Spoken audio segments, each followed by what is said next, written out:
అడుక్కు చిన్న అంతే. ఇంకేంటి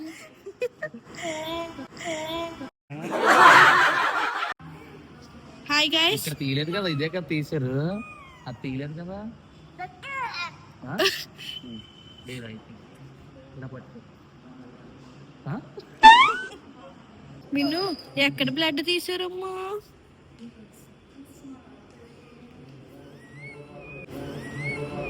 అయ్యయ్యయ్యయ్య,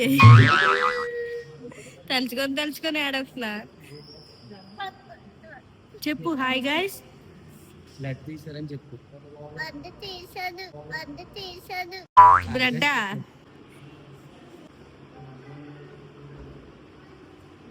ఫస్ట్ ఆఫ్ ఆల్ మా ఫేస్ లో వెలిగిపోతున్నాయి కదా, దేనికంటే మేడం అంతా చూపిస్తున్నారు, ఇది హ్యాండ్స్ అండి, ఇవి లెగ్స్ అండి అని చెప్పి చూపిస్తున్నారు. కావ్య గురించి, కావ్య పొజిషన్ అంటే సిచ్యువేషన్ తెలిసి అందరూ మీరు అంటే మాకు బ్యాక్స్ అండ్ సపోర్ట్ ఇచ్చిన ప్రతి ఒక్కరికి చాలా చాలా చాలా థ్యాంక్స్ అండి. మీకు అందరికీ నాకు ఎందుకు చెప్పాలనిపిస్తుంది.